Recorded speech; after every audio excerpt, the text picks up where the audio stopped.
Welcome back, everybody. Welcome to another match reaction. Copenhagen 1, Manchester City 3. We are 3-1 up on aggregate after the first leg away in the Champions League round of 16. Fairly comfortable evening. Before I break it down, if you are brand new here, please would you hit the big red subscribe button and turn your notification bells on and like this video. We were supposed to be live last night. That has now been pushed back to tonight. So again, like I said, turn your notification bells on, because if all goes to plan, we should be live talking about the Champions League round. Of course, a couple more ties tonight that may or may not be interesting. We'll see what happens tonight. But yeah, subscribe, turn notification bells on, and as always, we will never ask for any super chats or any donations, but there is a members link where you can join the membership. $3.99 a month. And it just supports the channel further if you feel like you want to do that. So, with all that out of the way, let's get on to the game. And fairly comfortable. If I'm to summarise if I'm to get it out the way with quick, it's fairly comfortable. Copenhagen rarely threatened. They barely had a kick of the ball, to be honest. They may have had sort of 5-10 minute spells here and there, but apart from that, they barely got out of their own half. Their only shot on target they scored from, because it was a mistake from us, which I'll get on to. But in terms of overall performance, focusing just on the performance, it was good. Everyone to a man was good. They did their job. It was professional. We slowed the game down. We took the sting out of it. When we conceded, we didn't panic. It was just professional. It was exactly what I was looking for an away leg in the Champions League knockout tie. I'm not expecting us to go and hammer every team, even though you might say, it's only Copenhagen, but I'm not expecting us to go and hammer every single team, especially away from home in the Champions League. It's about getting the job done, and getting the job done we did. Now, getting on to specifics, I'll start with the negatives first, because we have won, and I do want to just get those out the way with. And obviously the main one that comes to mind is the goal that we've conceded. It's come from a mistake. Edison, I don't know what he's thinking. To me, it just looks like a lazy pass, and it's gone horribly, horribly wrong, and it's ended up in the back of the net. Somehow we almost, stopped that calamity from happening, but of course, second attempt, Copenhagen stick it away. Credit to them, they got one chance, they took it. But that was from our own making, and it's becoming a little bit of a theme, and it's a little bit of a worrying theme that we are struggling to keep clean sheets. We are giving away stupid goals through lapse in concentration or just a defensive error. That run that we went on of sort of 7 games, 1 win, or whatever it was back in sort of November, early December time, just before the Club World Cup, where, the amount of stupid goals we were giving away teams, we weren't killing them off, and we were letting them back in the game. We were letting them off the hook.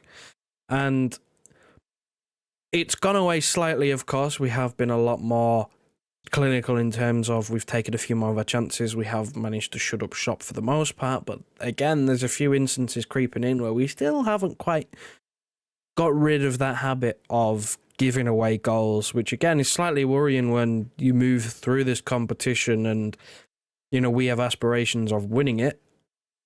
If we want that to still be the case, then we need to stop conceding goals. You can't go to a place like Real Madrid and make silly mistakes like that. You can't go to the Bernabeu, you can't go to Bayern Munich and make mistakes like that, because those teams will punish you more. Obviously, they're of better quality, so they're more likely to push more mistakes out of you. You can't do that. So that's one thing that, as the season progresses, I hope we find something that, we're able to rectify that and get that sorted. And of course, the other negatives being, we had a fully fit squad for all of about 20 minutes. Or pretty much fully fit squad. Kovacic was ready to return after today, Pep Guardiola said, and then you get Grealish going off injured, Bernardo Silva got injured. Neither of them have had timetables set for them, but, according to Pep, Grealish's injury is muscular, so you imagine that's a few weeks, and Bernardo Silva's was just described as a bad kick on the ankle, so if anything's happened there, you might be looking at a few weeks there.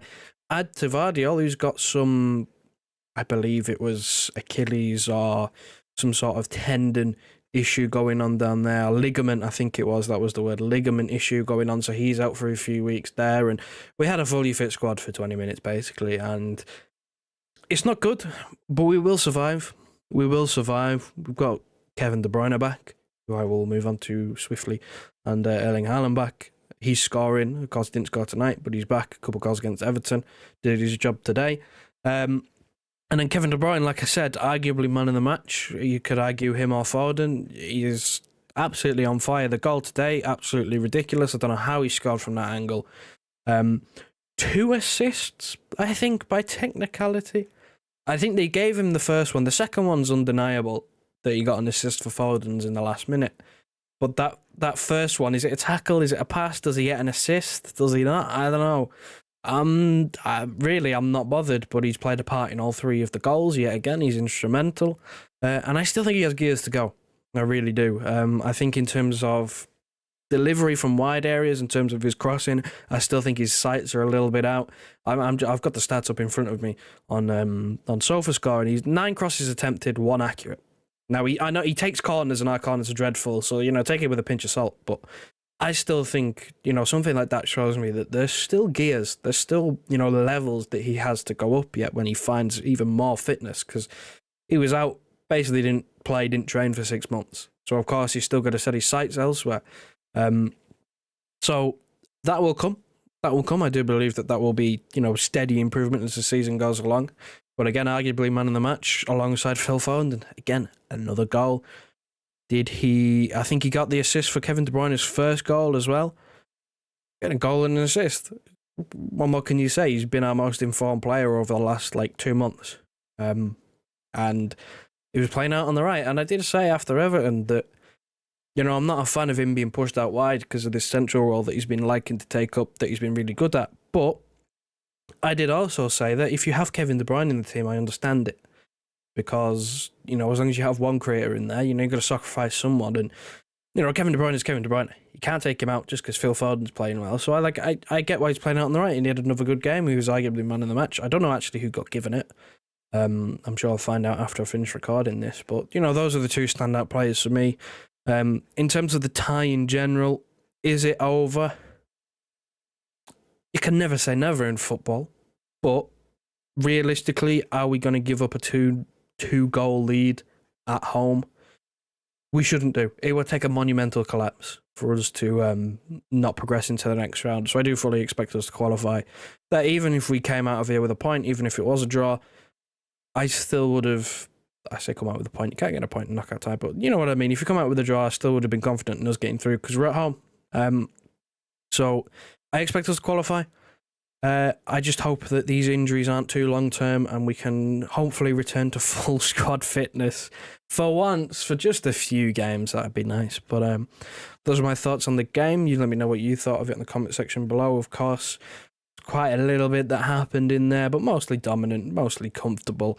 If you do me a massive favour on your way out, and please leave a like on this video, it'll be massively appreciated, and subscribe if you are new. Again, turn notification bells on, because if all goes to plan, should be live around about 10:30 tonight.